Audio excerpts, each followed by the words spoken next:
네, 지금 관심 가져야 할 산업과 이슈에 대해서 살펴보는 비즈 인사이트 시간입니다. 앞서 말씀드린 대로 오늘 휴머노이드 로봇에 대해서 살펴볼 텐데요. 강정수 블루닷 AI 연구센터장 모셨습니다. 어서 오십시오. 안녕하세요. 네. 네, 휴머노이드 시장이 계속해서 성장을 하고 있습니다. 관련된 브리핑 먼저 듣고 오도록 하겠습니다. 권미정 캐스터가 준비하고 있습니다. 네, 귀엽게 V를 그리고 있는 이 로봇, 바로 세계 최초의 휴머노이드 로봇인 아시모입니다. 일본의 혼다가 무려 25년 전에 만들어서 일본을 대표하는 로봇으로 사랑받았는데요.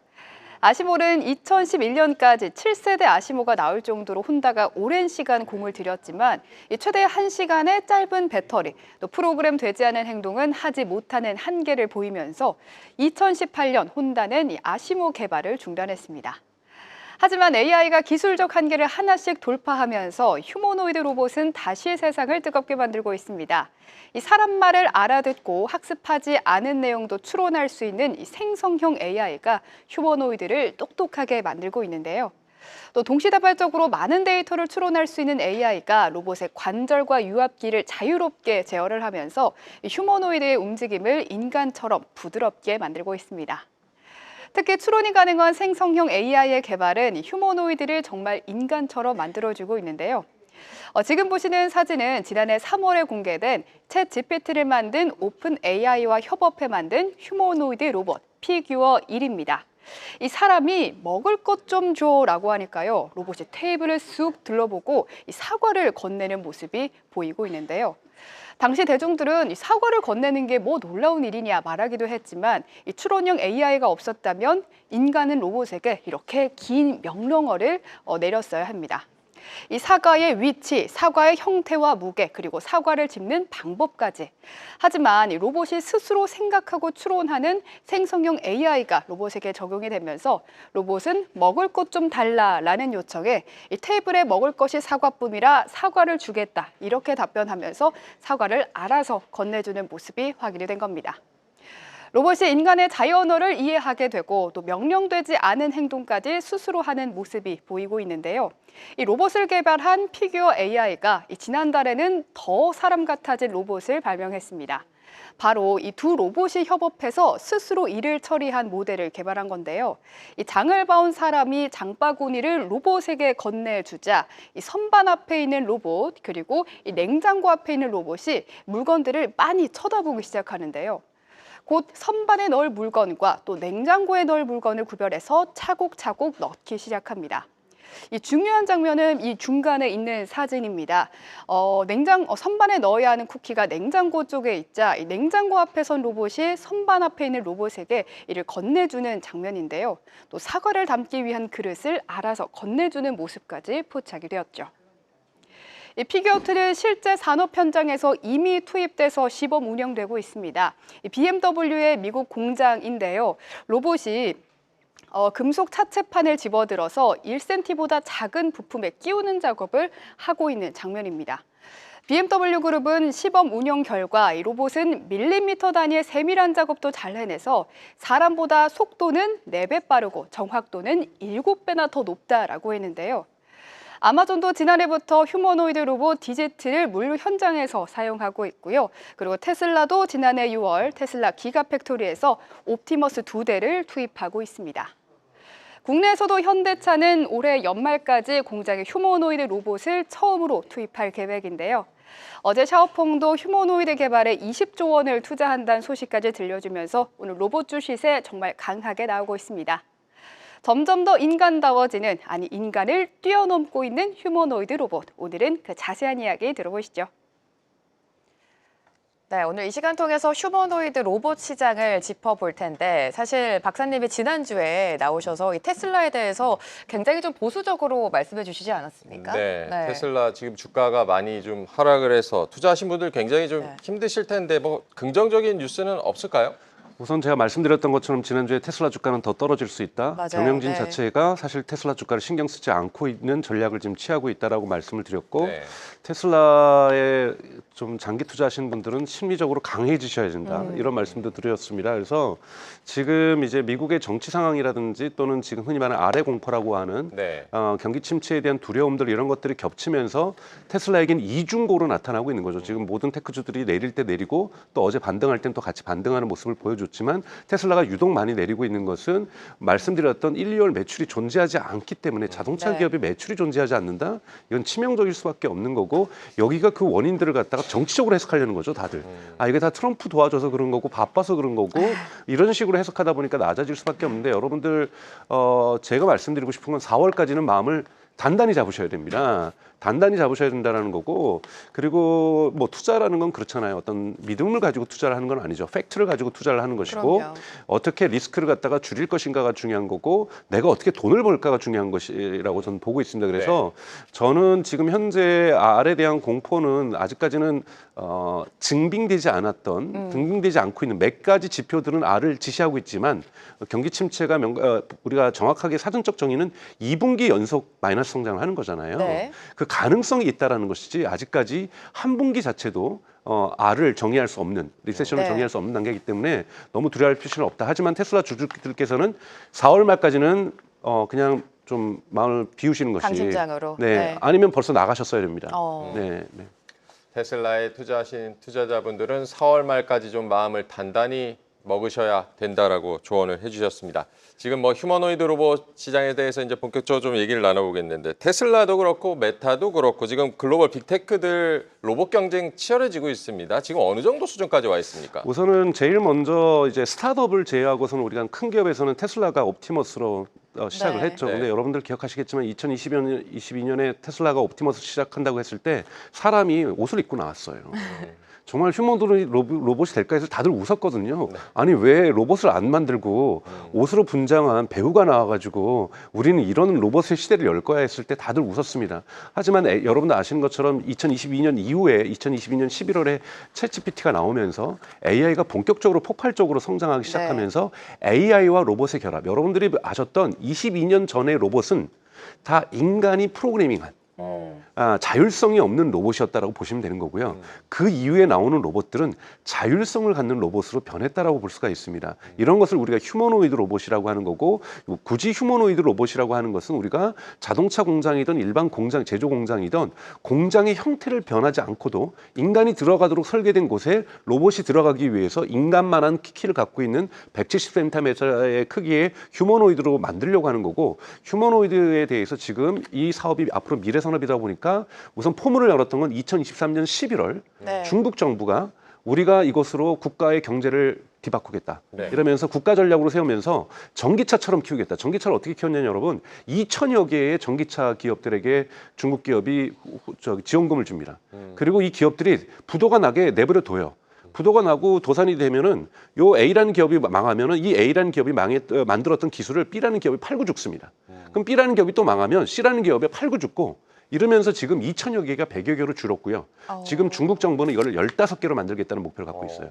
앞으로 중국 자동차 업계는 더 무너질 겁니다. 그래서 글로벌 경쟁력을 갖고 있는 15개로 줄이는 건데 마찬가지로 휴머노이드 로봇 산업을 2027년 얼마 남지 않았는데 저는 이거는 조금 시기적으로 너무 빠르다고 생각하는데요. 이르다, 네. 여기에 글로벌 7개 기업만 남기겠다.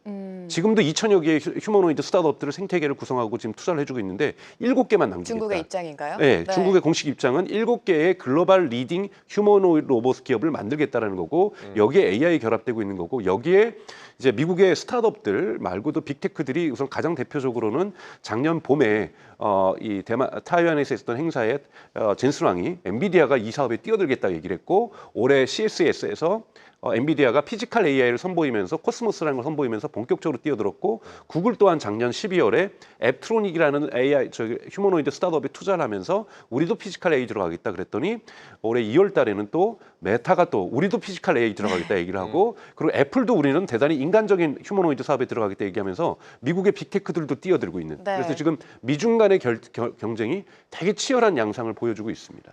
휴머노이드 로봇 시장을 두고 박사님께서 말씀해 주신 것처럼 이 미국과 중국의 뭐 경쟁이 좀 심화가 되고 있습니다. 2,000개를 뭐 7개로 줄이겠다라는 게 중국의 입장인 것 같은데 중국 하면 뭐 가장 떠오르는 게 값싼 거 아니겠습니까? 네. 옵티머스의 뭐 절반 가격으로 우리는 승부를 걸겠다라는 취지인 것 같은데 시장이 어떻게 통할까요? 그러니까 여러분들이 지금 네. 이제 휴머노이드에 대한 경쟁이 중국과 미국이 치열해지다 보니까 아 로봇이 미래구나라고 해서 한국의 로봇 관련주들이 이제 많이 성장을 하고 있는데요. 네. 네. 구별을 해주셔야 되는 것은 한국에서 성장하고 있는 로봇 관련주, 지금 미국이나 유럽에서 성장하고 있는 로봇 관련주는 돈을 벌고 있는 협동 로봇, 이른바 코봇 시장이에요. 즉 이 코봇 업체, 예를 들면 레인보우 로보틱스, 지금 삼성전자가 인수했습니다만 네. 레인보우 로보틱스의 매출의 100%는 협력 로봇에서 나옵니다. 휴머노이드는 아니고요. R&D죠. 레인보우 로보틱스뿐만이 아니라 옵티머스, 테슬라의 옵티머스도 여러분 아직은 R&D 단계고요. 그다음에 피규어 AI에서 만들고 있는 피규어라고 있는 헬릭스라고 요즘 나오고 있는 로봇도 R&D 단계고요. 지금 엔비디아도 R&D고 구글도 R&D고 메타도 다 R&D고 애플도 R&D입니다. 아직 휴머노이드는 양산 체계에 간 것은 중국도 가지 못했어요. 중국도 지금 2,000달러라든지 되게 절반 가격에 내겠다고 얘기를 하고 있고요. 일론 머스크도 2만 달러에서 3만 네. 달러에 내겠다고 하고 중국도 그 정도 가격을 내겠다고 하는데요. 왜 근데 이런 가격 경쟁을 하냐면요. 우리가 휴머노이드 로봇을 어디다 대처하냐면 화성에 있는 공장, 안산에 있는 공장에 휴머노이드 로봇이 들어와야 되잖아요. 크게는 초반에는 자동차 공장이 들어가겠지만 네. 그러면은 거기서 일하는 최저임금보다도 낮은 가격이어야지만 이것이 상용화가 될 수 있는 거죠. 시장을 형성한다는 건 가격이 되게 중요한 거거든요. 네. 그러기 위해서는 대량 생산할 수 있는 곳. 그래서 일론 머스크도 2027년에는 100만 대를 생산하겠다. 그래서 가격을 2만 달러에서 3만 달러로 낮추겠다라는 것은 네. 이 가격을 보고 있는 거고요. 그래서 우리가 보스턴 다이나믹스 현대가 인수한 너무나도 멋진 모습을 보여준다고 해서 당장 이것이 시장을 형성할 수 있는 건 아니에요. 과연 저것을 100만 대를 생산할 수 있는가? 그다음에 유니트리 너무 멋지게 군무도 하고 여러분들 보면서 대단하다 중국 하겠는데 유니트리 공식적으로 발표했잖아요. 배터리가 2시간밖에 안 갑니다. 여러분 공장에 2시간짜리 로봇들 들으면요. 인간을 대체할 수가 없어요. 2시간마다 배고프다고 밥 달라는 형식으로 해서 계속해서 충전을 해줘야 되는데 이것은 상용화가 불가능합니다. 그래서 배터리 휴머노이드가 상용화되기 전까지는 반드시 배터리가 전고체 배터리든 배터리 혁신이 있어야 됩니다. 왜냐하면 자동차는 배터리가 들어가는 공간이 크지만 휴머노이드는 가슴밖에 못 들어가거든요. 짱네요. 네. 그래서 대단히 배터리 기술이 지금보다는 커져야 되는 거고 배터리의 판매처가 자동차보다도 많아질 수 있죠. 왜냐하면 중국은 여러분 2027년까지지만 저는 못 이룰 거라고 보는데요. 글로벌 리더 7개뿐만이 아니라 중국 정부가 내걸고 있는 목표는 3,500만 대의 휴머노이드 로봇을 중국 제조 공장에 투입하겠다는 거예요. 그럼 3,500만 대에 들어갈 배터리가 필요한 거죠. 그러니까 엄청나게 큰 거가 있어야 되는. 그래서 상용화되려면 배터리가 우선 있어야 된다. 네. AI도 당연히 발전해야 된다. 저는 AI는 근데 그때까지 갈 수 있을 거라고 봅니다. 또 하나 여러분 보셔야 될 것은 로봇의 이 휴머노이드 사업에서 우리가 신호와 잡음을 구별해야 되잖아요. 잡음 보고 주가 띄우면 안 되는 거거든요. 신호를 봐야 되는 건데 신호의 제일 중요한 것이 디그리 오브 프리덤이라고 해서 자유도라는 겁니다. 자유도를 신체 전체로 하면 뭐 107도까지 나가는 자유도도 있지만 가장 중요한 건 손이에요, 여러분. 손을 보셔서 우리 인간의 그 손의 한 손당 자유도가 27도거든요. 27도의 각도로 인간의 손이 움직일 수 있습니다. 근데 우리가 휴머노이드 로봇을 쓰는 것은 협력 로봇이 아니라 휴머노이드 로봇을 쓰는 이유는 협력 로봇으로 대체 못하는 것을 휴머노이드가 대체하기 위한 거거든요. 그러면은 자동차 공장으로 치면은 이 패널을 나르는 건 이건 그냥 협력 로봇이 하면 돼요. 네네. 그러면 휴머노이드는 뭐냐면 전깃줄 놓는 작업을 하네스 작업이라고 합니다. 이거는 지금도 협력 로봇이 못하는 거예요. 네. 인간의 섬세한 손이 들어가서 하다가 전깃줄 놓치면 잡고 망치 떨어지면 잡고 이런 작업을 해줘야 되거든요. 그러려면 손이 27도가 돼야 됩니다. 근데 지금 현재 가장 높은 DOF 자유도를 가지고 있는 것은 테슬라의 옵티머스가 21도입니다. 테슬라의 21도는 2024년에 도달한 거고요. 2023년까지만 해도 테슬라는 11도였어요. 그런데 예를 들면 유니트리 7도예요. 그러니까 유니트리가 그렇지만 손가락도 3개잖아요. 네. 손가락 3개로는 자동차 공장에서 일하지 못합니다. 그리고 우리가 디지트, 아마존에 쓰고 있는 어질리티 로보틱스에 투자하고 있는 디지트는 물류센터에서만 일해서 소포만 나르는 휴머노이드 로봇이거든요. 네. 그러니까 집게손이라도 괜찮은 거예요. 그러니까 특정 목적에서는 그렇게 자유도가 높지 않아도 되지만 우리가 일반적으로 자동차 공장에 투입하려고 한다면 27도는 반드시 이루어져야 된다는 거죠. 그래서 상용화가 되기까지는 아직까지도 기술적으로 이루어져야 될 것들이 AI뿐만이 아니라 배터리, 그 다음에 이 디그리라는 이 DOF라는 것은 자유도는 이 액추에이터, 전기 모터가 대단히 중요합니다. 네. 이 모터 기술이 뛰어난 곳에서 이걸 만들어낼 수 있다는 거고 기계공학적인 능력들도 대단히 갖춰야 하는 그런 시장이라고 볼 수 있습니다.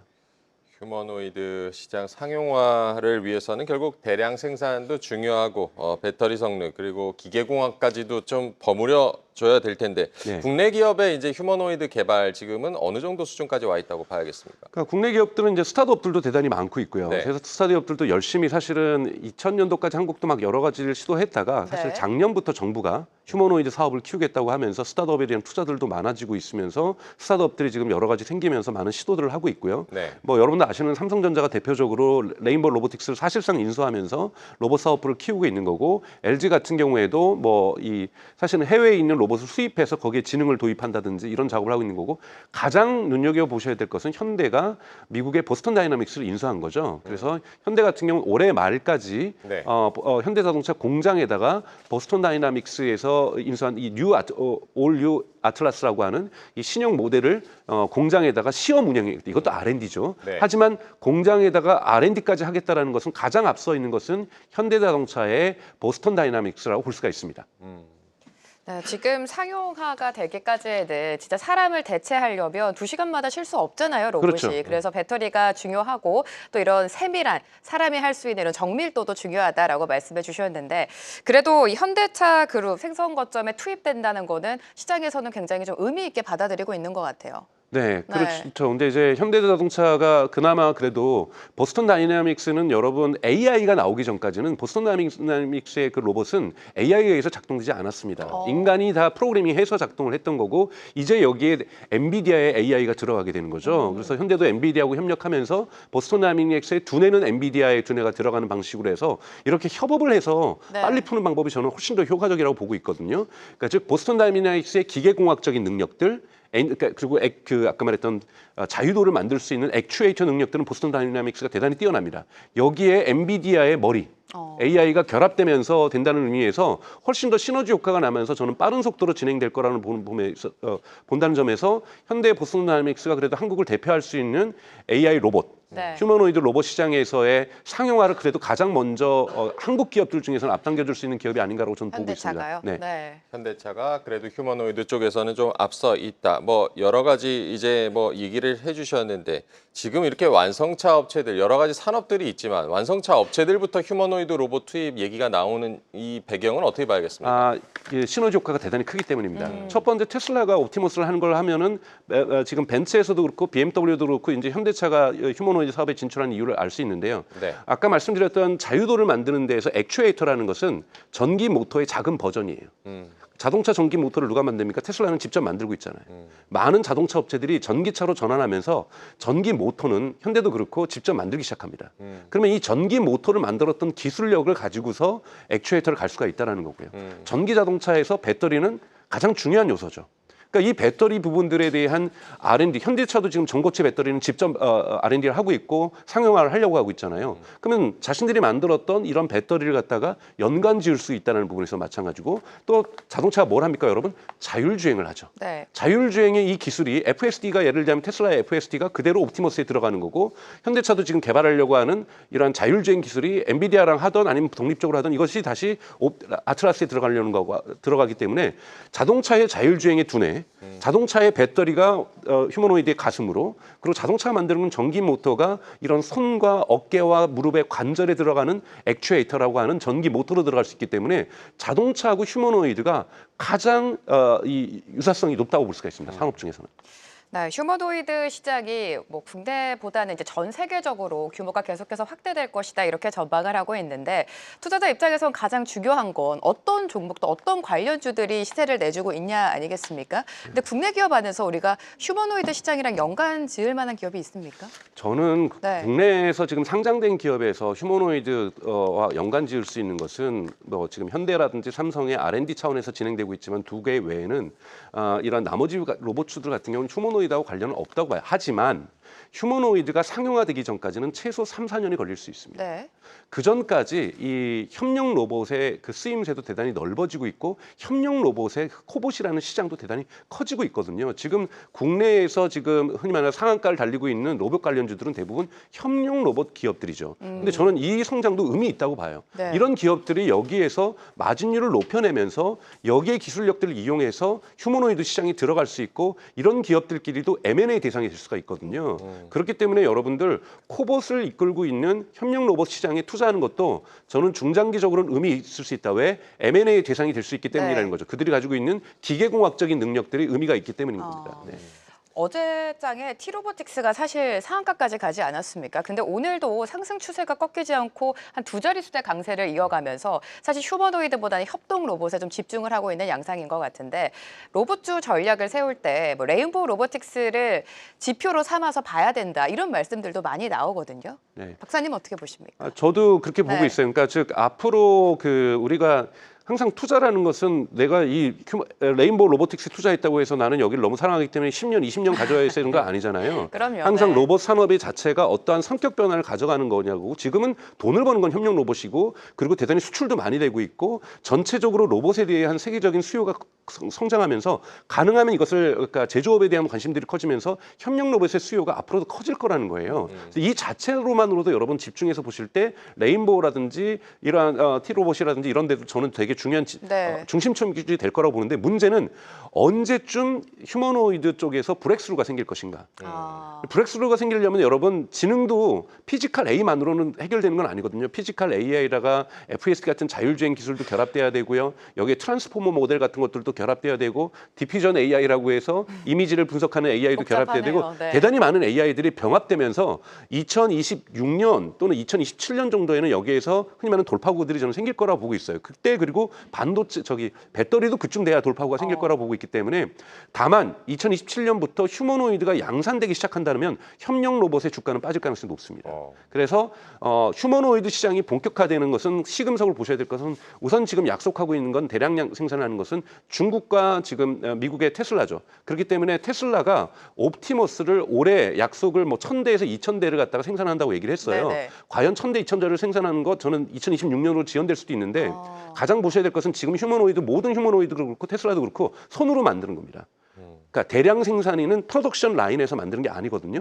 만약에 옵티머스가 2026년부터 올해가 아니라 10,000대를 만든다고 얘기를 했으니까 10,000대에서 20,000대가 공장에서 흔히 말해서 규격대로 찍어져 나온다라면 그 시대가 가까워 왔다는 신호로 이해하셔야 되고 그때부터는 협력 로봇의 시대가 저물고 휴머노이드 시대가 대단히 성큼 다가왔다고 보면은 교차점이 발생할 가능성이 높습니다. 그럴 때는 투자도 이런 것을 교차해주는 능력들이 필요하다고 좀 보고 있습니다.